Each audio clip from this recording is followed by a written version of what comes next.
guys are up at the edge of the cave.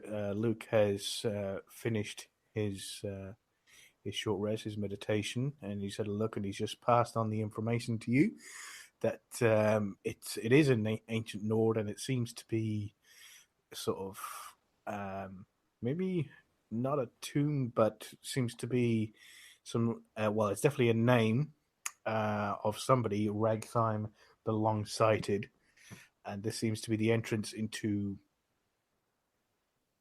of his place, maybe, or his resting place, his tomb, or whatever it may be. But I mean, it's probably too detailed a question, but is it clear that this was the lid to the tunnel, or a tidal over that's fallen to the ground, or was it always on the ground? Not that it really matters. I'm just curious. It definitely looked like it's fallen down, collapsed onto the floor. Right. Can we see where it was? Was it vertical up on the wall, or is it sort of a above seal? No, at the cave entrance, it's all just craggy rock. Now, this is pretty much the only thing here is what you see is the remains of whatever man-made structure was there. Cool. All right, so I'm gonna. So I assume we didn't see it, but I assume they reported it's dark and blah blah blah on the other side. So I would suggest maybe, since half of us can't see in the dark, maybe we should just go ahead and carry a couple of torches. Yeah, I was going to suggest the same thing. Totally. Can I sneak ahead, sort of at the edge of the torchlight? Would that be helpful? Sure. So if I carry the torch from the rear, I mean, do we want two or do we want just one? If you're going to try to be sneaky at the edge of the torchlight, maybe we just carry one. Just to see if I can see anything, before it sees us, I guess is what I was thinking. So I typically would carry up the rear of the party, given the tankiness and everything. So yep, I could carry the torch and bring up the rear. Sort of hold it high and shield it when we want a little darkness. Hold it high, So that might work. Okay, so you head up to the new entrance to where this cave was. So if I can have Mouse, is it just you heading out? What, you're going to be like 10, 15 foot ahead of everybody? Yeah, something like that. Yeah, that seems. So if you're going to roll a stealth check for me, everybody can, if they are. Watch out for that rock. Well, with my stealth modifier, at least I got 9. Got a 9. Yeah. So that damn pickaxe. Why did I pick it back up? Yeah. Yeah, it's your guilty conscience, your pickaxe thievery. All right. So can you guys all see that? So we have Luke here at the back. Yep. I've put you in this order. So we've got Luke here at the back, Botty just in front of him. So Luke's got the torch there to the left of him. And we have Jaquai there and Mouse just there, just ahead of everybody. And he's not being as careful as he usually is here. The pickaxe seems so. What did you get total, Mouse? 9. 9 total, yes. So give me 1 second.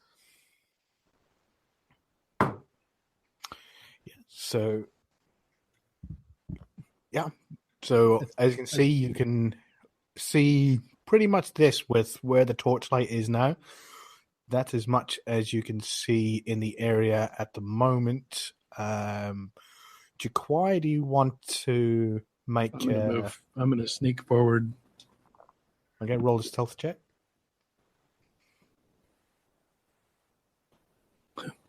Well, I didn't do too much better. I got a 10. 10. Okay, and so where are you going to move to?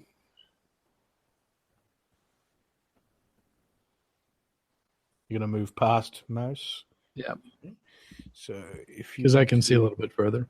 Yeah, definitely. Can you roll a perception check for me, please?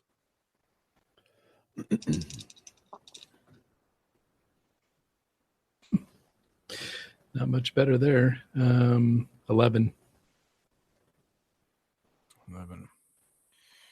Okay, so you have a look around. It is pretty dark, but all you can see ahead of you is pretty much the dark tunnel. You can see towards the end now, it seems to be opening up.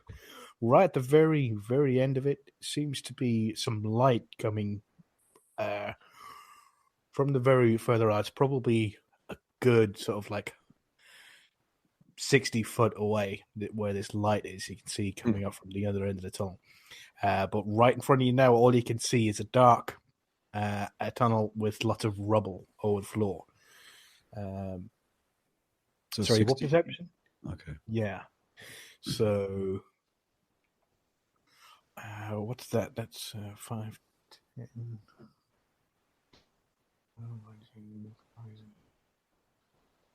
60.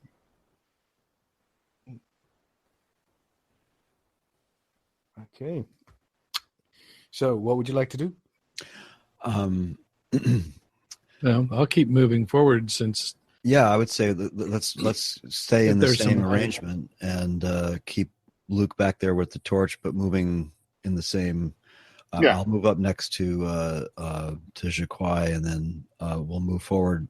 Another 25 or 30 feet to see if he can discern more from the light that's coming from that area 60 feet ahead of us. Okay. Yep. Maybe as some of the rubble clears, I'll be able to be sneakier. Okay, so just as you move up to just beyond scope of the torch, and that's when you hear and you feel the rubble under your feet start to move, and then you hear this sudden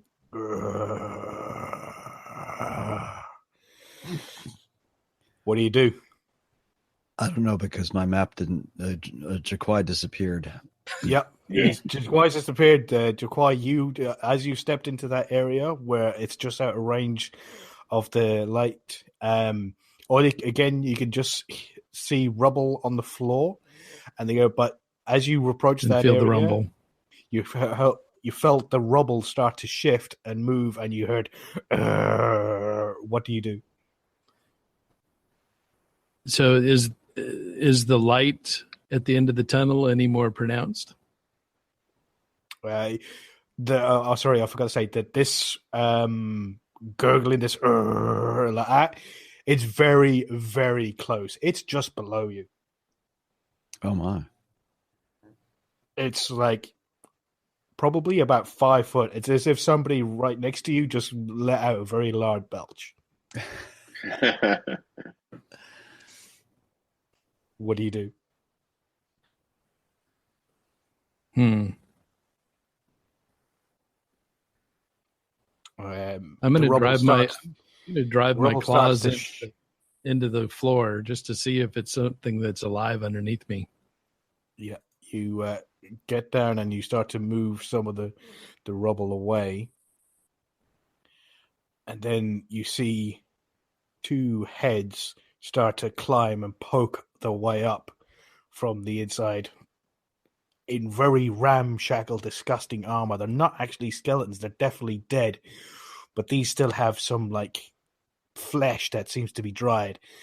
And then you look over, and one of their and you see their eyes are bright blue, and they have a sword and a shield by their sides, and they start to get up, and they start to look towards you and growl. I'd like everybody to roll initiative, please. Two. So okay. Oh, yeah. 6. 10 for me. 8 for me. Also 8. Sorry, I lost it again. So who was the highest there? Somebody had 10. Yeah, that was me. I had 10, yeah. Quai. Or Jaquai, sorry. Who was below that? Who else got 10? Not me. I got 6. So Luke, you got 8. 8. Andrew and I got 8. So Body will go next because she's sneakier. More dexterous, yeah. Body, Luke, and then Mouse. And we have +2. So, oh shit, they rolled a natural 20. Oh dear. Yike. So, if you would mind, please welcome Droger to the game. The new faces as promised. Wait, Draugr? What's that? So, Jaquai, you're up front, and just to the right of you, one has just managed to push the rubble to one side, and he stands up, and as does the one to the left. And then from just beyond them, another one starts to move forward. Oh dear. And this one comes out and into the light. Probably you're going to see a little bit more, actually. So probably just there. And this one is going to move right up against you. And he's going to make a swing with his sword.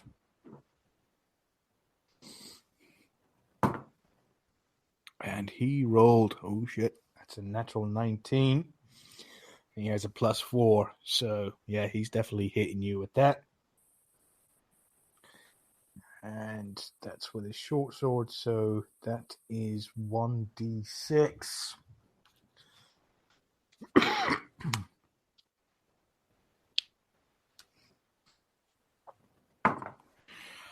So it's a 3, so that's 5 points of damage to you, Jaquai.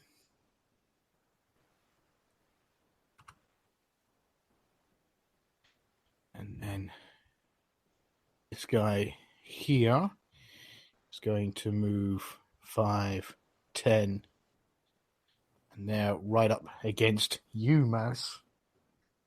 Take an attack against you. And that is a 6 plus 4, so that's a 10. What's your armor class? 14.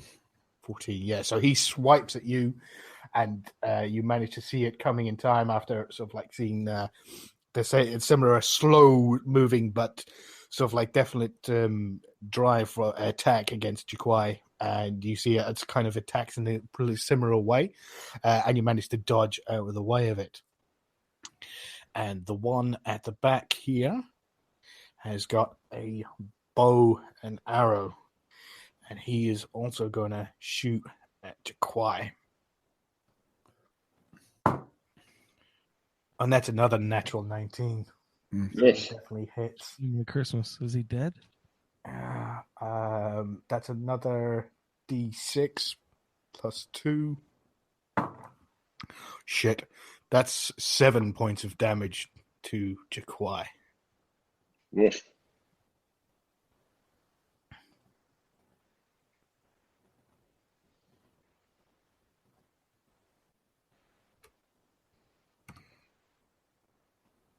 And it was minus.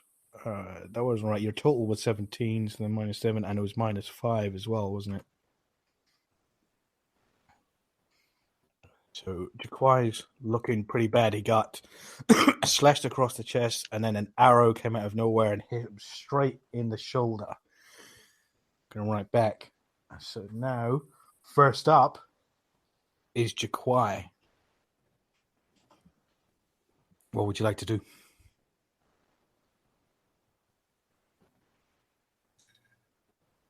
Oh, have we lost Ray again? Oh, snap. No. I'm looking at the Roll20 map. No, he's live on the. Ray, are you back with us? Oh, we can't hear you, Ray. That's There we because go. I was muting. Okay. That's all the swears. You were hurt pretty badly. Yeah. So, all right. So I don't get any protection. I've got an armor class of 17. Yeah, that's what they rolled a 20, and both of them rolled a 19. And Okay. then they've got plus 4 to hit. Plus 4 to hit. So that was 23 each time. So they hit you both times. So you've taken quite a bad beating there from both of them. But you're now up to actually, you've got one right next to you, and one behind you is just taking a swipe at Mouse, but has missed.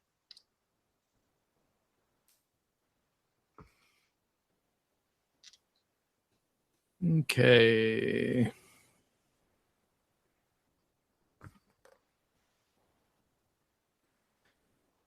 All right. Well, since I'm here, I'm going to go ahead and at least take one attack on this guy.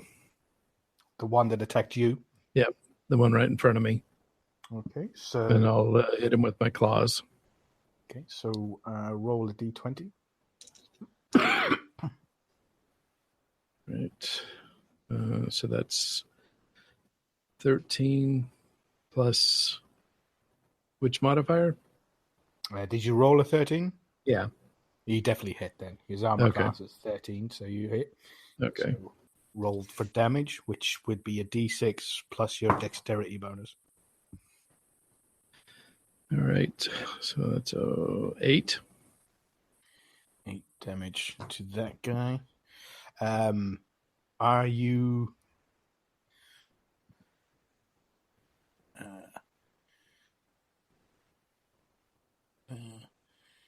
sorry, give me 1 second. So he was at 13. And sorry, how much was it? 8, did you say? Yeah. And are you hitting him again? Um, You can do an offhand attack for free. Or is it as a bonus action? Yeah, it's as a bonus action. So you got an offhand, so you can swipe. You've just hit him with your right, and you can again hit him with your left without using without using any key. Yes. Okay, I'll do it. Okay, so roll another d20. So that was a 15. Yep, so that hits. So just roll a d6 and add your 4 dex. And another 8. Right. So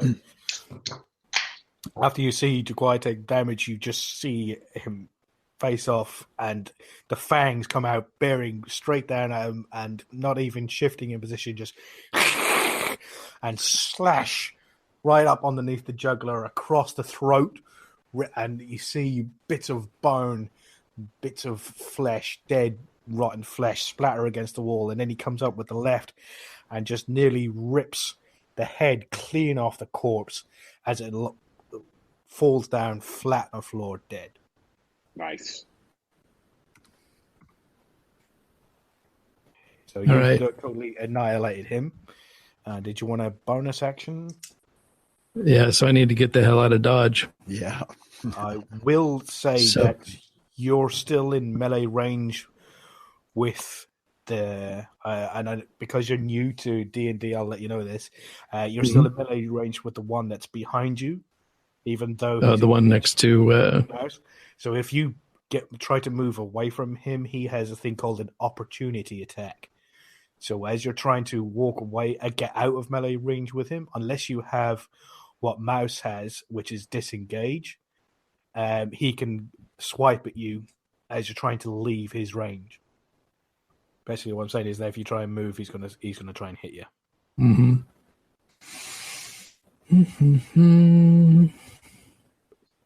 So So, right, for example, if you had a healing potion or a healing spell or something, you could stay put and use that without opening yourself to that opportunity attack. Right, but then I'm still right in front of the one behind with the bow and arrow. He's got a bow and arrow. He can hit you regardless whether you're there He'll be able to hit you anywhere in on the map. Well, not if I'm behind you in body. This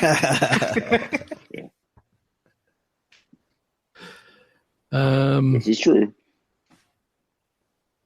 And you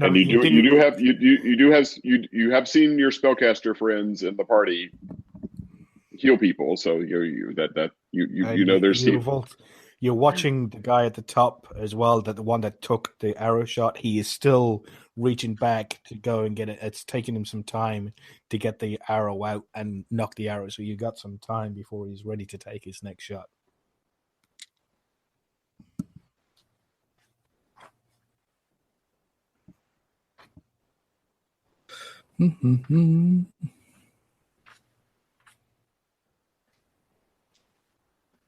So what would you like to do? So clearly the Draugr can see in the dark. Yes. Well,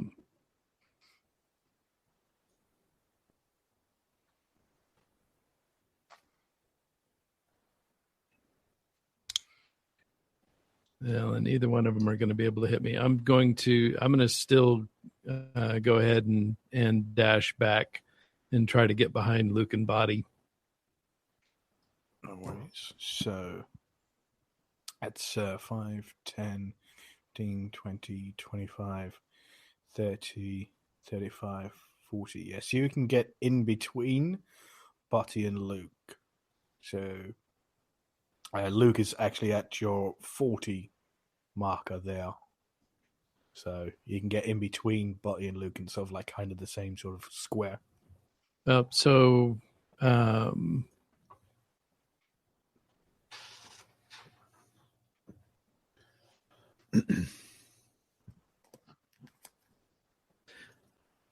right. Now I'm going to go ahead and just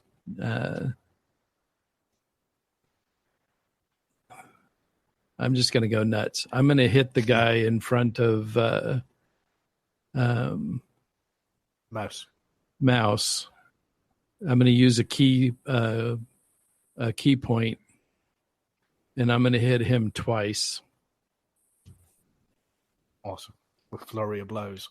Roll a d20. 14. 14. You rolled a 14. Yeah. Yeah, his armor class is 13, so that hits. And roll for the second one as well while you're there. Okay. 15. 15. So they both hit. So now roll damage, which is again your d6 slashing and +4 modifier. So 8.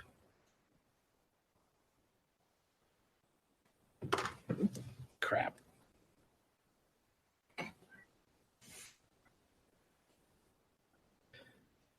And 6. 6. What's that? What's 8 and 6? 14.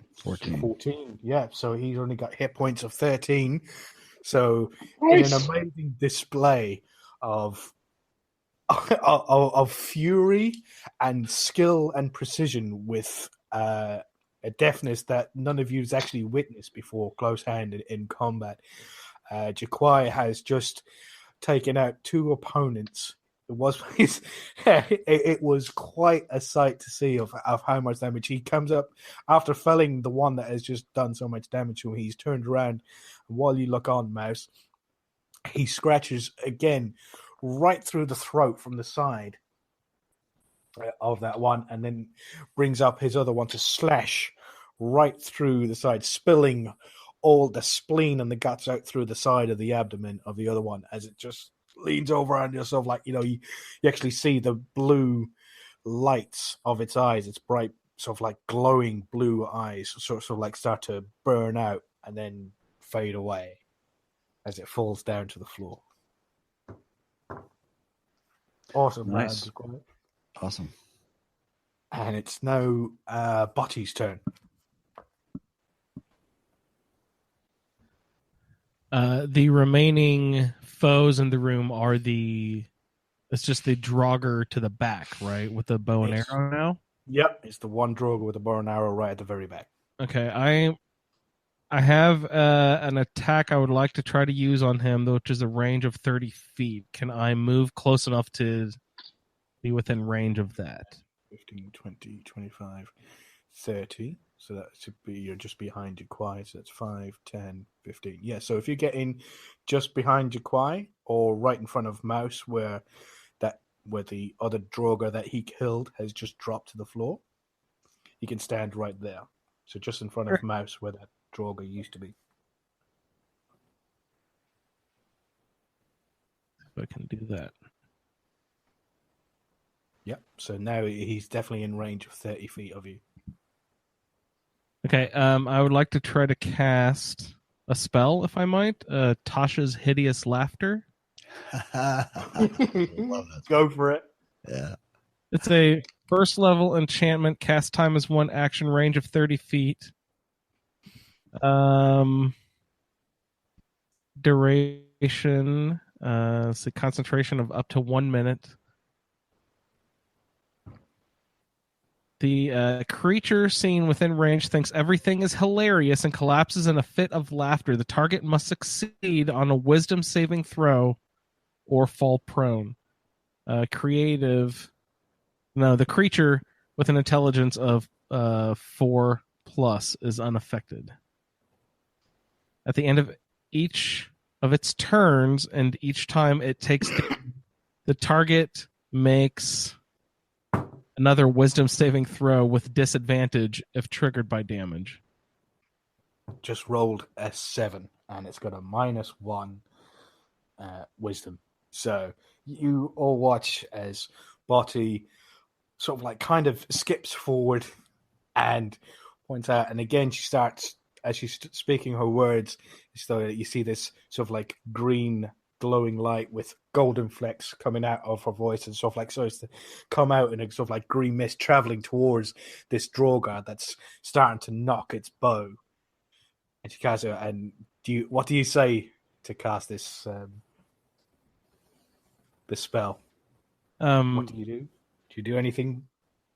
I tell a joke. I say, "Hey, Draugr, did you know that you are more likely to be killed by a domesticated cow than by a slaughterfish?" As you watch, this Draugr's eyes grow a little brighter, and its head starts to move back as the bow and arrow goes.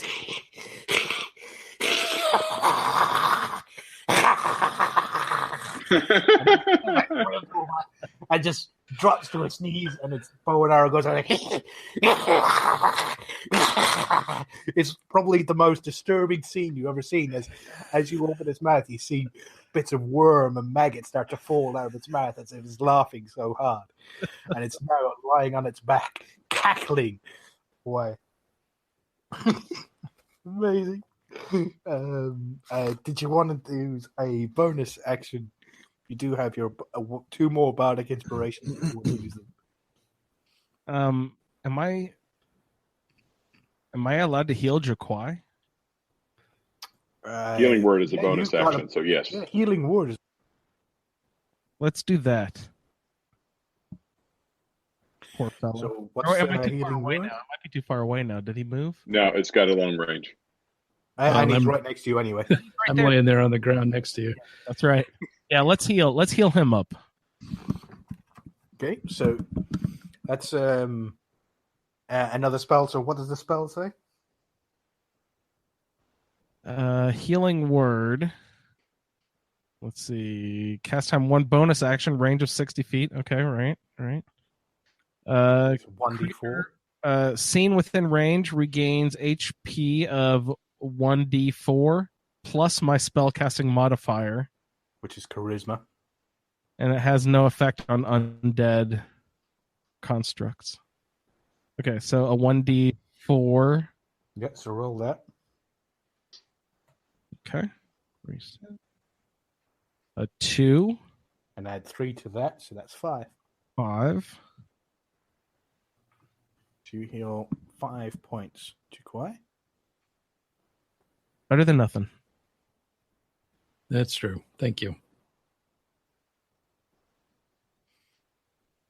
So now,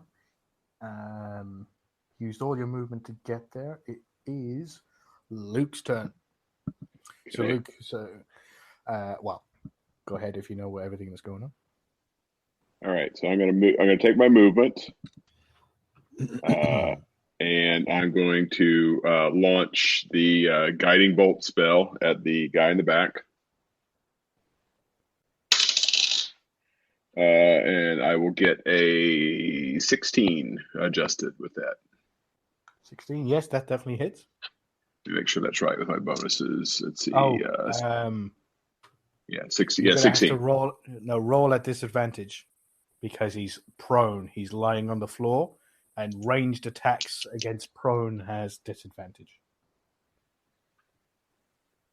Okay. 13. So just a lower roll is 13. 13, and his armor class is 13, so that still hits.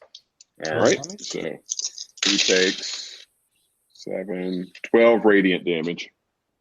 Well, yeah, he just he's got. You see him blast through and hit him, and absolutely shreds most of his body, but you can still hear. Right. And he's going to All right. roll. So if Mouse chooses to make a melee attack on his track, because I think Mouse hasn't gone yet, then he gets advantage on the attack roll because of the sparkly light that shines him. Even though that he just got blasted with 99% of his hit points away in one shot, he still only rolled a 5 on his saving throw. So he finds that guarding bolt hilariously funny, and he's still cackling away as he's lying on the floor. And I will also fling a healing word at Jaquai as my bonus action. Okay. And he will be cured. He'll be healed for 6 points of damage. 6 points. 6 points. He's almost back to full health again. Nice. So now it's back to Mouse's turn. Well, clearly I need to move right up into this guy's face here and draw my daggers. And you have advantage on it, so you get sneak attack because he's prone. Yep. Oh, nice. This should make short work. 13, that's... So 13 plus attack bonus is 5, 18. Yep, that hits. And you don't have to do anything. So, yeah. It hits, wipes him, and you just literally, in the cackling mind, is there any particular way you want to finish this? I just want to go for that cackling mouth and all those worms. I'm going to drive both daggers right through his mouth and back of his head. It just shut him up. Awesome. So there we go. So combat's over now.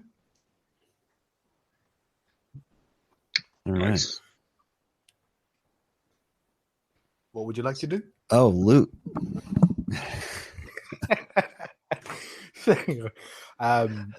Botty and Luke come up to Jaquai to check to see he's all right. And even without turning around, Mouse starts digging around in this drogue's body. So roll an investigation check with advantage, please. Mouse. 20. Yeah. Wow. So you're searching all the bodies, right? Well, I'm searching the one that's closest to me first, but yes, I'm going to. I think our deal was to save the spiders. Nobody said anything about saving. That's exactly right. I'm not worried about saving any of these guys. This is extra. So you have a look at the armor is completely shot. It's just ragged pieces of scrap and bits of metal that are sort of like, are now inside the flesh. They're not going to be loose. The weapons and the shields are really crappy, old, rusted. So it's up to you. You can take them, but they're not. Looking at them, they're not really worth taking. You do find on all three bodies probably a total of about 6 gold. Yeah, for a total of 6 gold, probably about 7 pieces of silver as well. So 6 gold and 7 silver on all 3 of the bodies. Okay. Just searching through it, just in sort of like, in old tattered little pouches that seem to be attached to the side of their armor. Okay. I'll take all that gold and silver, and then I will give, you say 6 gold. Mm-hmm.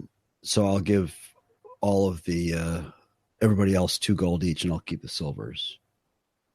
Okay. And is there any economy here? What I don't remember what 20 was it 20 silver to 1 gold? Is it? Okay. 10. Is it 10. Everything 10? Okay. And how many silver were there? 7. 7. Okay, so I got 7 silver. Wasn't Luke carrying our? No, yeah, we have a gold piece and 5 silver from prior. Oh, okay, that's So it. why don't we let's combine it all. Let's and we'll divvy it up evenly. So Well, I'm sharing it out. You guys are paying me, so I'm no, we're not paying you. You told us last time you didn't need to pay. We didn't need to pay you. Oh, that's true. Not anymore. Yeah. We're all in this together. Okay. So you're putting it all together in the special pouch kitty that Luke has. Okay. So, Nice. Luke, if you add your inventory. All right. Well, then I'll throw my silver in there as well. Yeah. So we'll have a blowout at back at the end together. So, or any burial urns or other funerary artifacts back here?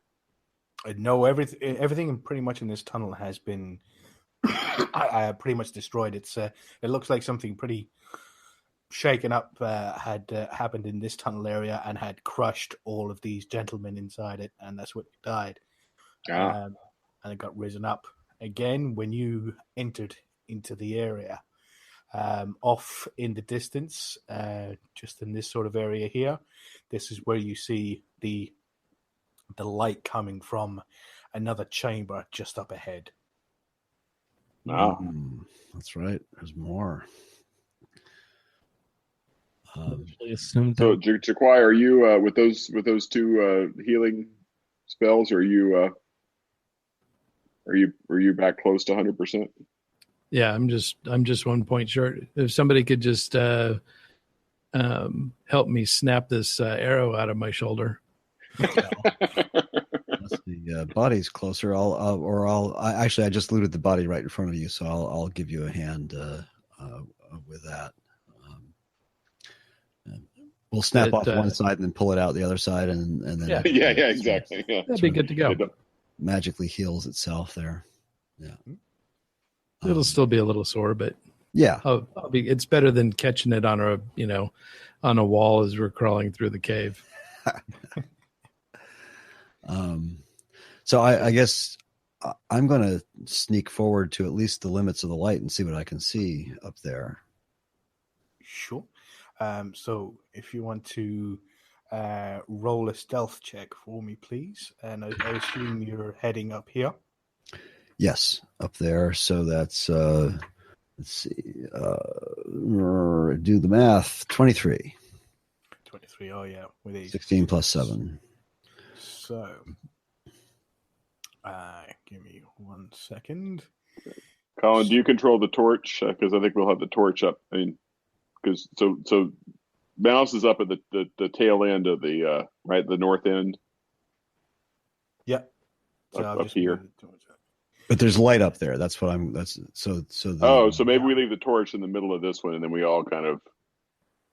I figure you're still holding the torch so we can see dimly around where we are, but there's light ahead, so I'm sort of scouting ahead for the light. Okay, all right. So I'll hang kind of in the middle with the torch. Yeah, that makes sense. Yeah. So I'll kind of hang in that area. Most you venture forward. Is he going alone? What's Botty and Jaquai doing? I'll go right behind him. I'll tag along as well. So can I have you 2 roll stealth checks as well, please?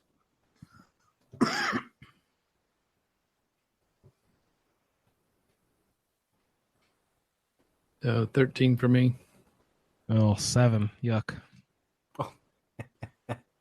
I forgot to pick up my pickaxe again. Clonk. Over that shit. So as you venture forward towards the end of the cave, it actually, you do see some pretty strong light coming from this area. And as you get to the edge of it, you have a peer in of the area. Ooh. Should Oh have. my. Oh my! Wait a minute. Oh my goodness. There we are. Okay, Oh, what the hell is this? this is cool. I love this. Yeah. So you have an open view. You see just ahead of you, up to the left, past a big round table. You see what seems to be a very old, very ancient blacksmith's forge Oh, cool. that has never seemed to died out, with fire burning, and it has a few little metal pieces still sticking in out of it, with an anvil right up next to it. Oh, I was So going to say that's the odd shaped object is the anvil. that looks like a toilet. Yeah. And over to the right, you see a very large table with what appears to be some sort of armor lying on top of it. And over there, you spot what seems to be a rather large chest. The rest, and then past here, you can't really see because of this large table and this other really extra large anvil over here. So it appears to be like a real old workshop. Interesting. Well, I'm going to move in a little farther. Yeah, and I'll follow at the same distance. Sort of like here. Yeah. Wait, no, yeah. Wait, what? No. That's weird. What's that? I'd logged my hit points in here, and it went back to it like reverted back to last session's hit point. Oh. If you click on yourself, you can enter your hit point. I should use that more. I haven't been doing that. I've been just doing it on my. Yeah, mine did the same thing. Yeah, so ignore whatever pops up. What was your stealth rolls? Mouse and mine was 23. Oh, mine yeah. was 13. 1, 2, 3, 4, 5. Sorry, 5, 10, 15, 20, 25. You didn't sneak in there, did you, Luke? Not even gonna bother. Clank, clank, clank, clank. Tankety tank tank. Wake up. From the table to your right, you suddenly hear as you hear metal on metal grinding, and then you see the hollow, empty suit of armor start to move. Oh no! And it starts to stand up. And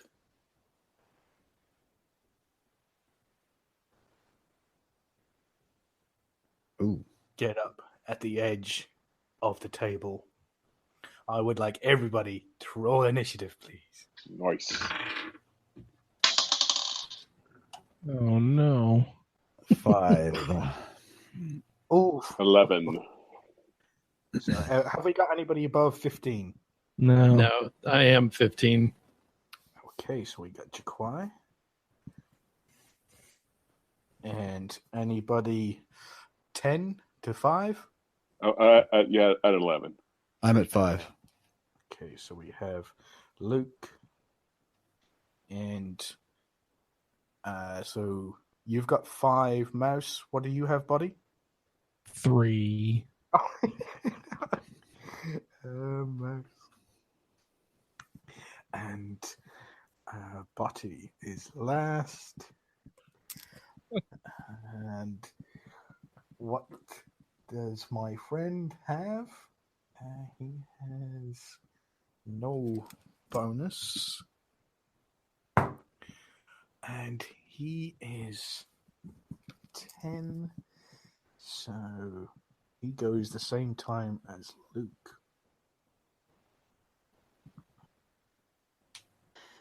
So, Jaquai, you're up front. As Luke kind of saunters up behind you, clang, clang, clang, clangety, clang, as you and Mouse are sort of like stealthily moving towards the forge. He's sort of like looking around with his mace slamming against his shin pads. You look over and you hear, as you hear metal on metal, and then suddenly this, what appeared to be just little chunks of Draugr armor, a full set, was hollow, just lying on the table, starts to move and get up, and there is now in full standing position and standing about a foot taller than your other Nord friend. What would you like to do? So the round. Colin, sorry, Colin. We're correctly positioned as we are right now when the armor woke up. Yes. Okay, cool. Thanks. Sorry, Ray. That's okay. So the round things in the room, are those pillars or tables? Tables. Damn it.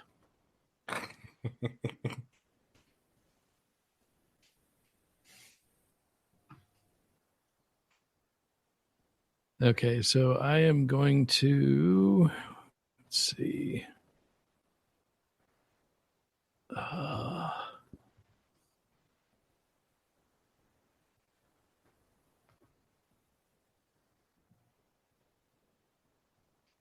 right, so there's nothing I can hit this guy with. I'm going to have to move.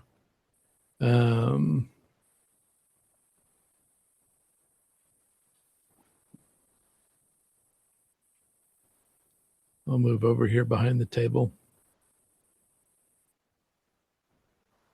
Okie doke. And he has no bonus. Anything that you wanted to do? Anything you wanted to say? No, I'm just hiding, crouched behind the table, waiting to be able to move into position. Okie doke. You're still in stealth, right? What did you roll for stealth again, please? Oh, so in the tunnel, I rolled a 13. To roll it again? No, that's fine. Okay. So now we have, and Luke, you have a +1 to Dex, don't you? Yes. Yeah, you go first then. Okie dokie. All right, so I will go 1, 2, 3, 4 is 28. So that's basically my movement. I guess I'll go there, and since I can't quite close to melee range, I will cast my cantrip. Let's see. Let's see. Sacred Flame. He gets to make a dexterity saving throw. Okay. And no, not with a 4. All right. Let's see. So it's just D8, no bonus. Stay on the table. Two big points of flame damage. No, radiant damage. 2 big points. 2 big points. So, okay. So, yep. Any bonus action or any more movement or anything? Nope, that's it.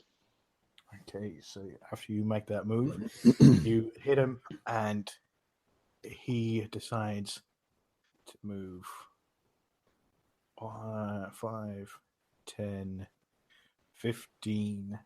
Bring it. Getting right into your face, into melee range with you. I'm ready. He is going to. Doesn't tell me what he's doing. It looks like just bludgeoning attacks with his 2 big armored fists.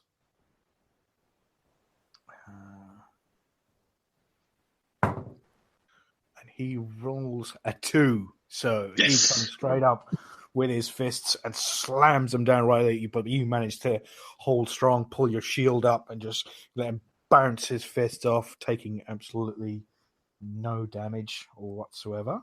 Nice. And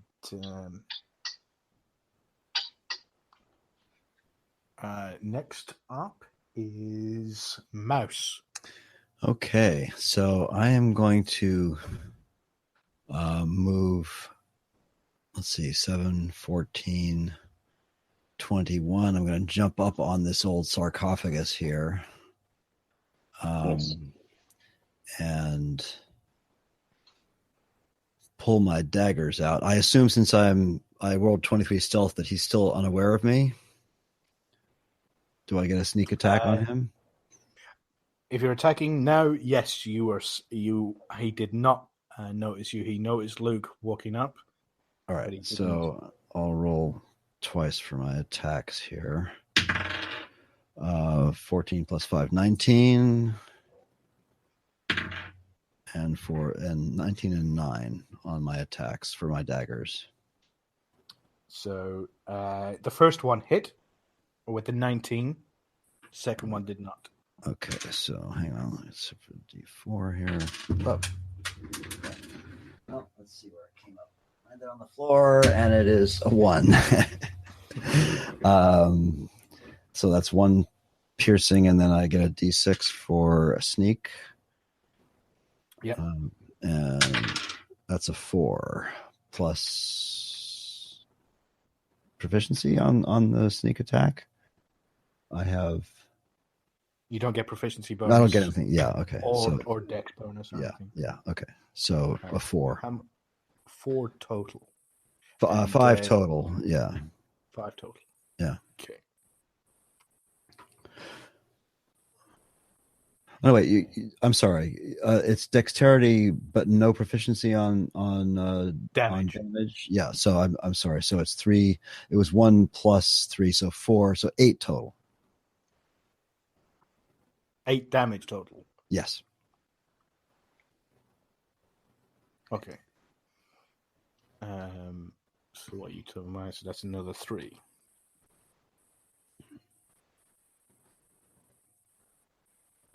Okay. So, anything else you want to do?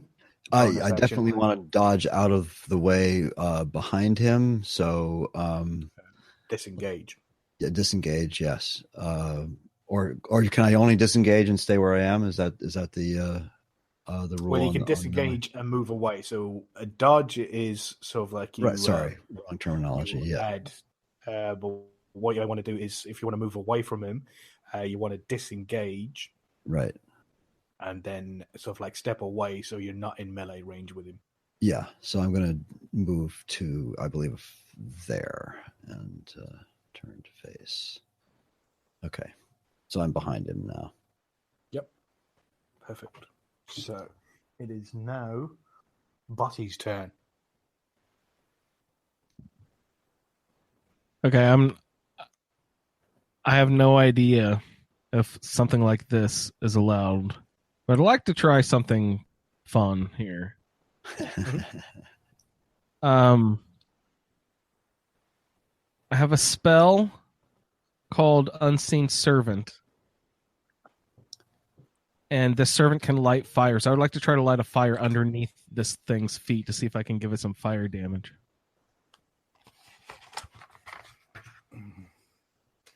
Just give me 1 second.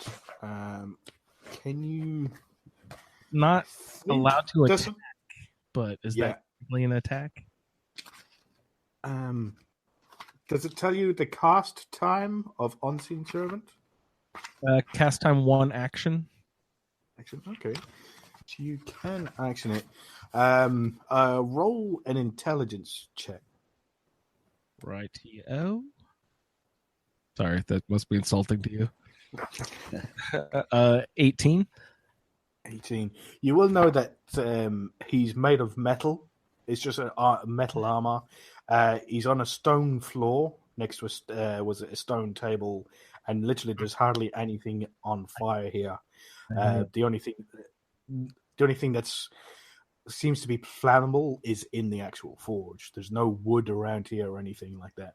Okay. So it would be pretty difficult to try and set a fire, and you're not too sure whether that much fire, like, just putting a torchlight to Would do anything. would do that much to him. So All right. I don't know of anything fun here. How about I just pop out my bow and shoot him again? go for it. Let's pop out that bow. What was it? Roll a d20 Or a 20? and add your dex, which is +3. Natural 20, so 23. Nice. Oh, you get a critical hit. So Very that nice. means it was. I said you were going to do 1d4 on it because it was a really crappy bow. So roll a d4. Okay. Twice. +3 +1. So that's 4, and then add your dex to it. That's another 3. So that's 7 total damage you do with your shot. You see as Botty from the other side with her bow, pulling it out in a really deft move, very nice and quick, and just pops off an arrow that flies straight through, whistling past the ear of Luke, right into the empty face hole of the armor, bashing right on it and putting a dent in the back that you can see from the back there, Mouse. Awesome. -7. Okay, so after that, did you have a bonus action that you wanted to do? Did you want to inspire somebody? I believe you have. No, you still have 2 because you didn't use one the last time, did you? Let's see. No, Yeah, you she used did, Healing but, Word. So yeah, you exactly, still yeah, have yeah. 2 inspirations left. So did you want to inspire somebody? Sounds great. Who's next? That would be Jaquai, right? You don't know. I don't know. He's the one who moved first, Yeah, let's inspire but Jaquai. he is the further. He's also the furthest sorry. away. Luke is standing face to face with the guy, so let's inspire Luke, shall we? Okay. Once again, So, do you say anything to him? Drink. Drink. Bust out the Awesome. Nord mead. Yeah. So you've got now an extra 1d6 to add to an ability check there, Luke. And next up is Jaquai.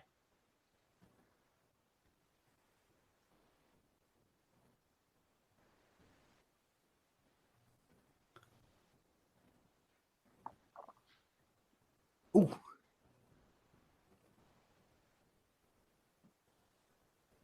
Are you muted again? Yeah, you're muted again there, Ray. Yeah. Stupid dogs are barking. Okay, so I have a movement of 40, so I move up next to him. Right in. On him. I will bust out the claws. Perfect. Roll a d20. Roll your attack twice. 18. 18. That's the roll, yes? Yeah, that's without any, because that one Modifier. doesn't get any bonuses, does it? Yeah, you get your attack roll, so you add your dexterity and your proficiency bonus to that. So if you roll an 18, you're adding a Plus 6. 6. So yeah, you're like 24. So 24. yeah, that definitely hits. All right. And then a D6. D6 plus my dexterity, right? Yes. All right. So that's a 6. And then you can roll your second attack. Ooh. That's a 10. Ooh. Your first attack manages to get in at the join of where the helmet meets the shoulder pads of the armor, and you manage to get in underneath it and scrape right through to it and taking actually bits of chunks of metal with you. But your second one comes up along the back and hits some reinforced padding that's supposed to protect the kidneys of the armor area, and your claws just scrape up against it, doing no damage. Oh no.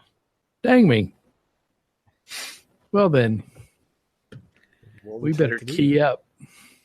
I Ooh, got one more key point, so I get 2 more attacks. go for it. All right. So this one is 14 plus 6, so 20. Hits.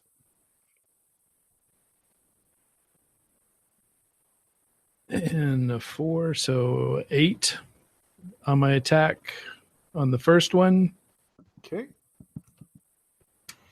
and Almost 7 on the knocked its second helmet off. one.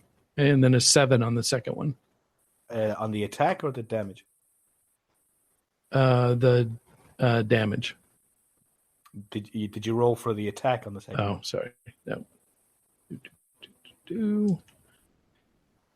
So 13. Did you roll a 13 or is that plus the No. modifiers? That's with the modifiers. Yeah. So again, it just seems that your right hand you're doing all the damage with him, but your left hand seems to need a little bit of work, maybe. As it again finds a reinforced piece of the armor, but it's you've done some massive damage to it. The helmet now is sitting listening to one side, and you can hear the groaning coming from the inside of the armor as it starts to list to one side, leaning towards Luke. And did you want to do anything? So you use a key point. Did you want to move again, or did you? Yeah, I'm going to move off. Okay. I'll remind you again, he would get an opportunity attack against you. Anywhere I move. Yeah, unless you have the disengage special action. Yeah, if you remove yourself from melee range, he's a melee range of 5 foot. So if you move more than 5 foot away from him, I get out of his melee range. As a reaction, he sees that movement and lashes out to try and hit you as you're trying to move away from him.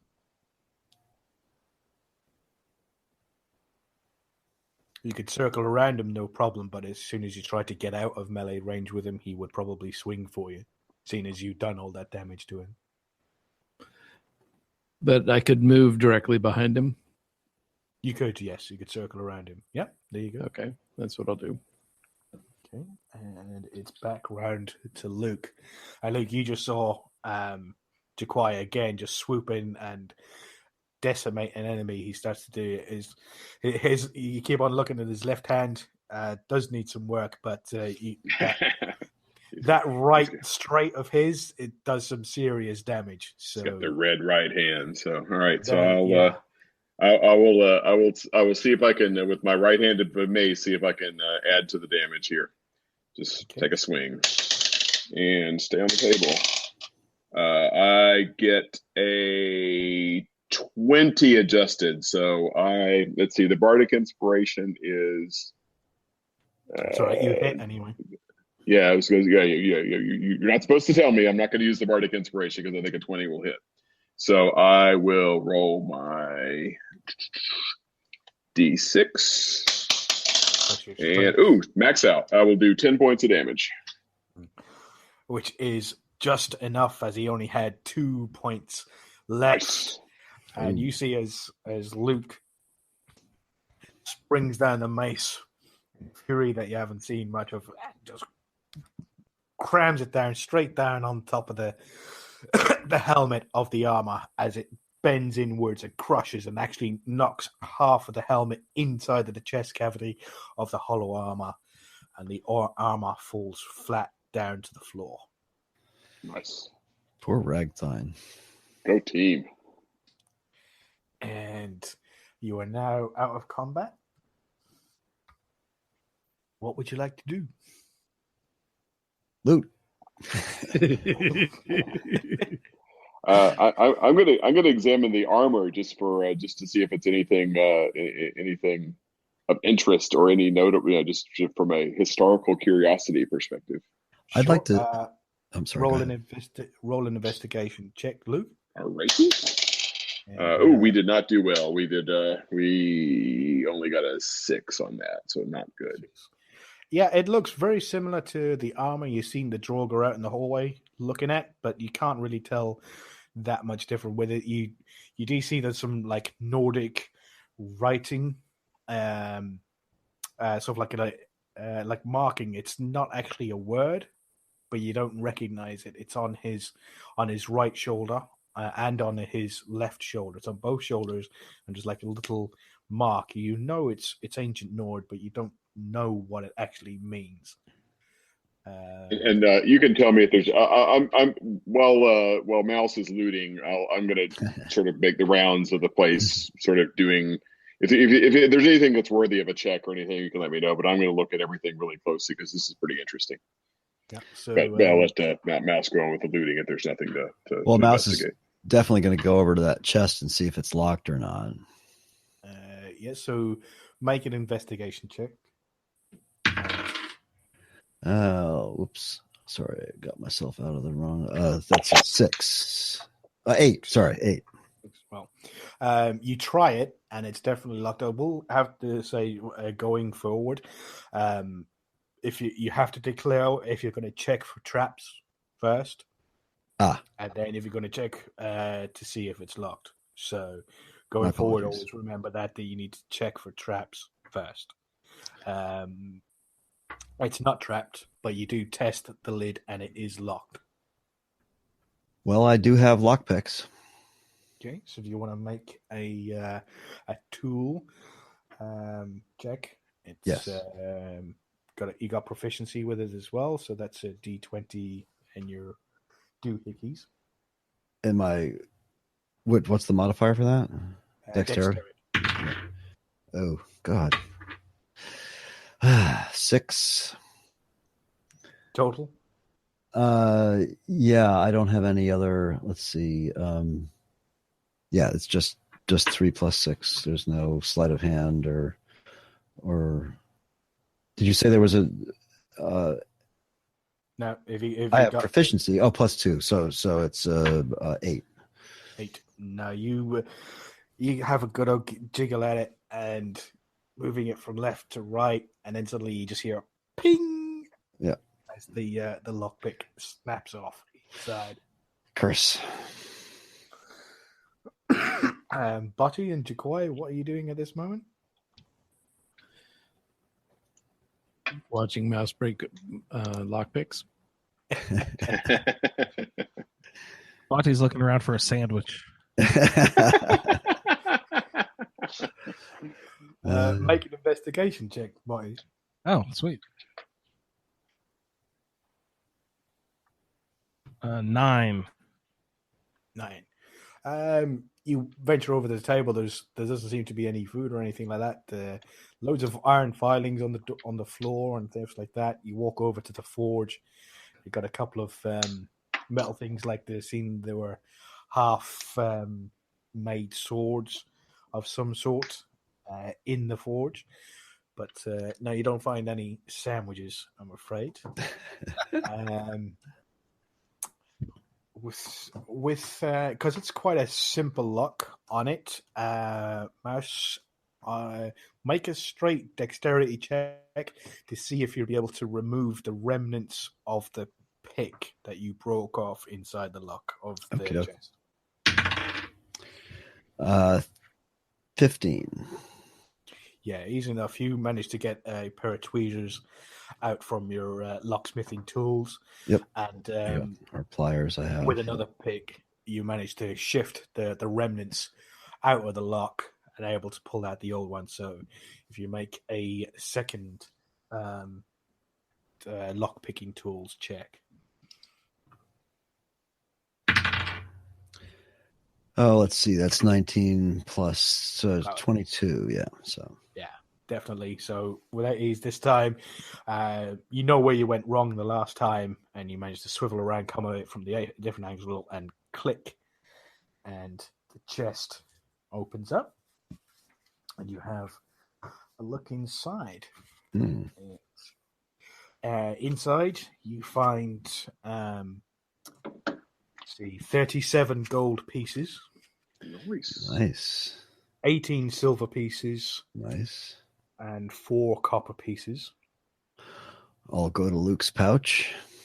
And you also find a a leather-bound journal, very well preserved leather-bound book, and with a very, very nicely embossed ancient Nord lettering right across the front of it. It says, You far as notice I a know, it says- looming figure staring over your back shoulder as you pull the book out. is this, and I'm muttering to myself, I wonder if this is a recipe for sandwiches.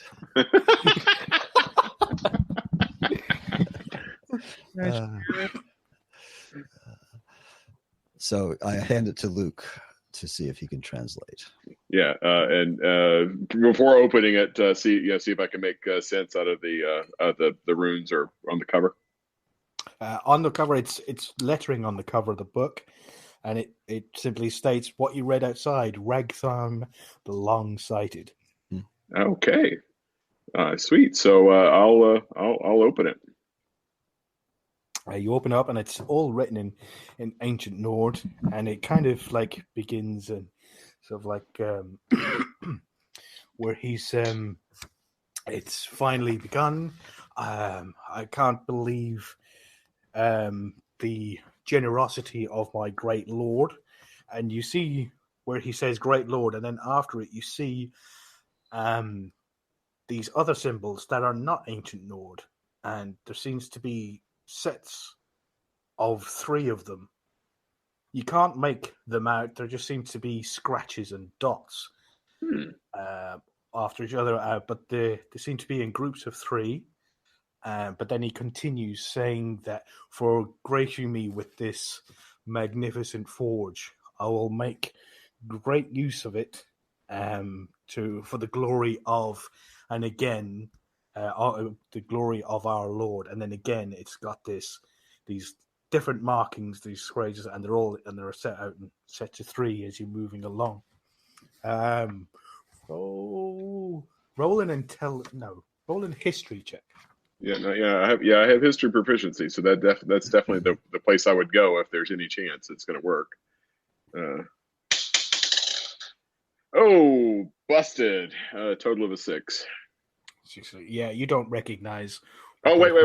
Hang on. I'll use my I'll use my bardic inspiration because it's good an ability check. That sucks too. Total of 8. Yeah, no, you don't recognize where they're coming from or what he's mentioning. You do know that it seems to be the name of his lord of who he serves, but you don't understand the language, and you don't understand sort of like the markings either. You haven't seen them before. Okay, so he continues in his book that I'll keep reading what I can read. And that hopefully his master will be impressed with the magical armor that he's going to create, and show up that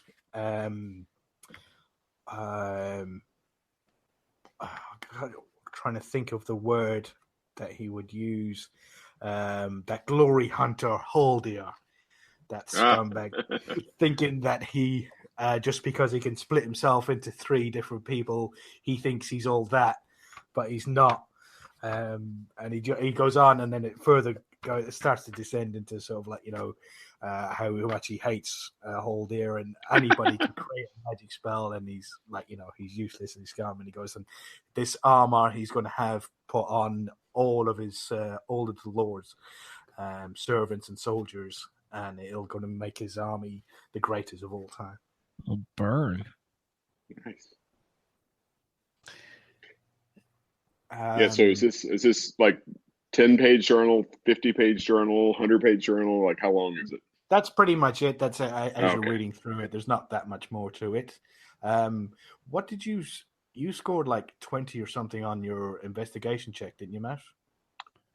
Yeah, I was going to say, I'm looking over Luke's shoulder. Is there any way that I can recognize these scratches? I was going to say that the things that, especially the things I don't recognize, I'll show to the rest of the group. You recognize nothing in the book. I would say that with your investigation check, you did notice over here some fallen rubble in the corner. Oh, sorry, I missed where that popped open. Oh, there. That, Okay. that big pile of stuff over there. Yeah, there's some. Yeah, just beyond what you couldn't see from your vantage point, but as you first entered, and then you got engaged with, you see the dead body of what seems to be a human crushed. Over here, you see what seems to be the remains of a bed, and then you see all this rubble has fallen down and crushed the life of this non-moving skeleton. Well, I'm going to have to check that out. Okay, so roll an investigation check. And that's 11. And yeah, 11. Yeah, so you move some of the rubble away and you actually find another leather-bound book. This one seems more bookish than the other one. It's not like a journal. It seems just like a book. Interesting. And again, it's written in the same sort of squiggly lines as the one that Luke has been reading in the journal. The whole book? Sorry, Victor. Yeah, no, so no longer Nordic, but all this code or whatever it is? No, it is Nordic. Okay, well, I'm going to bring it. It's the same as all the writing, not the same squiggly lines. Okay, I'm bringing it back down to Luke to and hand it over to him, see what he can see. Yeah, do the usual. I'll have a look. So, yeah, you have a look on it, and in the book, it seems to be an encyclopedia of Nordic military ranks. Ooh. And their corresponding insignias. And you actually recognize one of them. You saw it earlier on the shoulder pads of the armor that you've seen. And it kind of relates to what sort of all the armor seems to want to have these insignias engraved on each of the armors to signify the rank of the person wearing it. And you recognize that the insignia that was on this armor, that somebody would have the rank of captain if they were actually wearing it. The armor that animated was a captain's armor. Yes. Cool. This is like nerd heaven for Luke. This is so cool.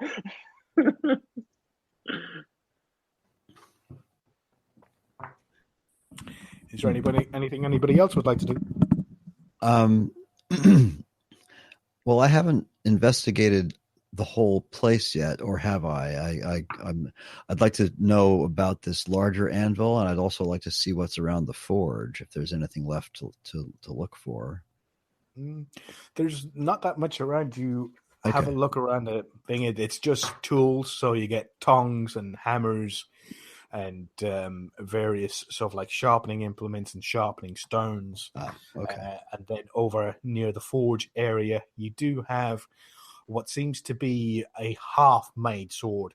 So the handle of it has not been made yet, so it's just a jutting piece of metal, but the blade is still inside some of the coals, still red and glowing. Okay. And nothing more by the bed that's been buried with rubble or anything like that. So, nope. Yeah. Well, I think we've pretty much, seems to me anyway, we've pretty much taken care of this area, or plumbed it for all its depths. Does everybody else agree? So I'm going to take a look at the forge. Does it have any? Because it's still burning, right? Mm-hmm. Yeah. So that's mentioning that in the book of how grateful he is that his Lord has gifted him with this very special forge. Yeah. So I'm going to go take a look at the forge, and the anvils. Just any markings or anything, Nordic or similar to the weird language, or anything that would sort of indicate, like, what the heck, what's up with this forge that it's still lit after thousands of years. Yeah. So have you investigated and you're sort of like discussing it amongst your colleagues there? Botty, you roll a history check, please. Absolutely. 15. 15. You would have heard, as Luke's investigating the forge, you notice that it's just normal hot coals, and it's not like magma, it's not going down into a lava pocket or anything like that. It is literally just loads of coal that just seems to be forever burning. And you have been in sort of like mages colleges and sort of like, the down in Cyrodiil and places like that where they have torches that are forever burning. But this seems to be a forge of a similar design, but it would definitely take somebody of great magical power to be able to create something this size with giving off this amount of heat. But it's magical in nature, and it seems to be created by somebody who has great magical powers. But it's the same sort of thing. It's like an ever-burning torch. Amazing. And you relay this to your companions. So up in the upper that is that a pool of water up in the upper left? Yes, it is. So I'm gonna find a I don't know I'm gonna see if I would like take the helmet of I'm gonna try to get some water and just splash it in the forge to see if there's any reaction whatsoever or no, actually, you know what, I'll take my camp shovel or something for my camp pack or something and just scatter some, just to see if there's any. What I'm trying to do is see if the forge can be cooled, and like if you throw a bunch of dirt and water, does it cool or does it just burn with equal ferocity no matter what what you do to try to douse it? I mean, you've got a water skin on you, so you can just empty some of the water skin. Yeah. It instantly goes, burns it off, and steam comes rising out of it. It doesn't seem to lessen the heat in any way. Since it's been such a bane of my existence, can I see what happens if I dip my pickaxe into the forge there? It starts to get hot and get hotter. How long do you leave it in then? Oh, just not long enough for it to melt, but just to see if it changes in any way, or if anything magical happens to it. No, it just starts to get hot. Right. And I just take it out and run over and dip it in the water. You're keeping that pickaxe? Yeah, I'm keeping it. For services rendered. Well, that was my next question. Can I investigate for any kind of ore or gems in the area? In this area, no, there doesn't seem to be Okay. any ore deposits or anything like that. Maybe back in the other cave areas, you could find where it leads into like an ore deposit. But I would remind my friends also, whether this means anything to them or not, that this is called the Dova mine. Is that significant in any way that we can discern? Well, you've already heard Dova. You know that Dova means dragon. Mm-hmm. Yeah. Well, that's what I'm asking. You asking me or you asking Ben? Yeah. Well, So I guess we'll I'm call asking it the Dragon Forge. The Dragon Forge. Yeah. In other words, is this significant in any way? Can I discern that, or have we pretty much tapped out what we know here? Yeah, we just have to start selling tickets. Yeah. Well, that was the name of the mine. The mine was Dover Mine. The name of this place was Rathine alongside it, and it seems to be his forge belonging to him. Yeah. No, I just assumed that was simply his tomb marker, and if it was the Dova mine, perhaps they were connected in some way, but clearly they were not. So, from what you can tell, this isn't a tomb; it's a workshop. Okay. Yeah. He died in his bed. So all the guys out in the hallway had died from a like a collapsed tunnel from all the rubble falling on them. There's no sarcophaguses in here, nothing. It seems to be that this was an actual workshop of Rathheim the Long-Sighted, and this is where he was making all his armor and his weapons for his lord. Why is he called the Long-Sighted? All right, well, that's all I've got. I don't know if I can come up with any more grand ideas here to glean more information. Anybody else got anything? No, not if we didn't see any markings or anything. Is the pool a natural spring? Can we tell? It just seems to be, like a natural body of water. It seems to go down pretty deep. It probably spreads out going underneath all these caved areas and spreading around. So you can't see well in. It's pretty dark down there. Okay. I mean, I'm not going to go in or anything crazy. Just okay. Yeah, I don't have any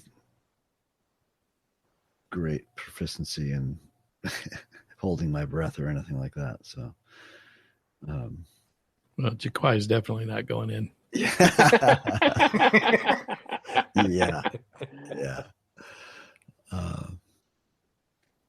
Well, I guess we've pretty much. Jaquai notices kind of a little dark area over here in the corner, and he's trying to peer in to see if he can see anything. Where is he? I lost Jaquai.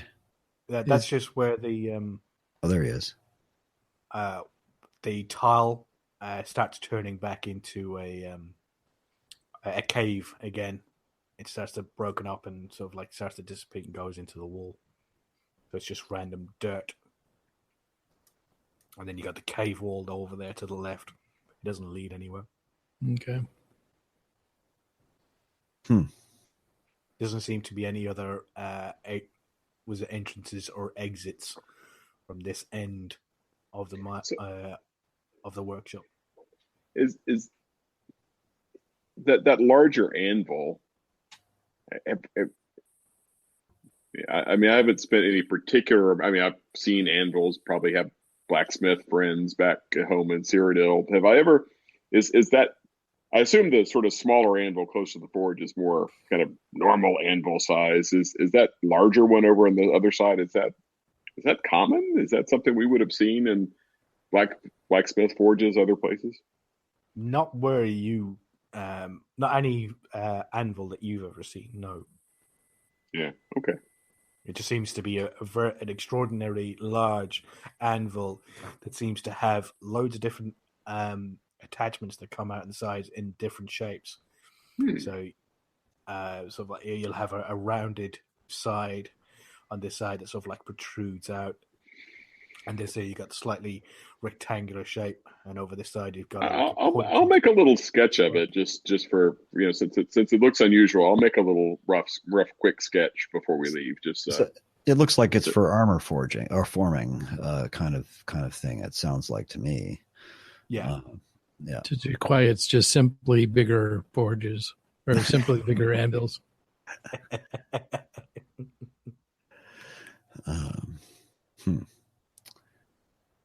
I wish we could come up with something about those dots and dashes.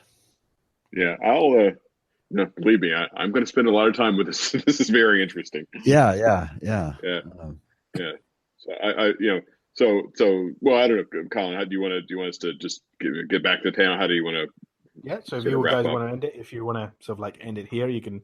If you wanted to, you could sort of like venture back up into the main area of the mine. Maybe. Yeah, I was going to suggest that we could just sort of go there and since there's a campfire and bedrolls and everything there, we can just spend some time and rest and eat.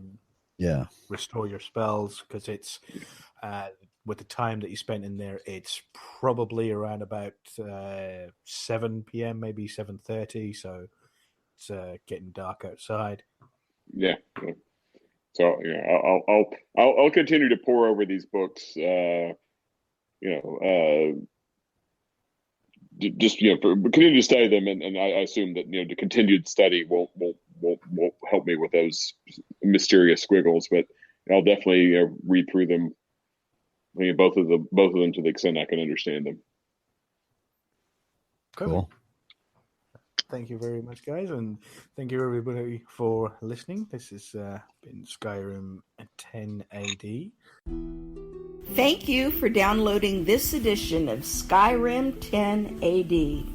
Email the show at skyrim10ad@gmail.com. For more information, please visit asapodcasting.com, where you will find a Skyrim Addict podcast, the Fallout feed, and our Amazon link, which benefits the Cystic Fibrosis Foundation. Find our social media in the show notes. Thanks for listening.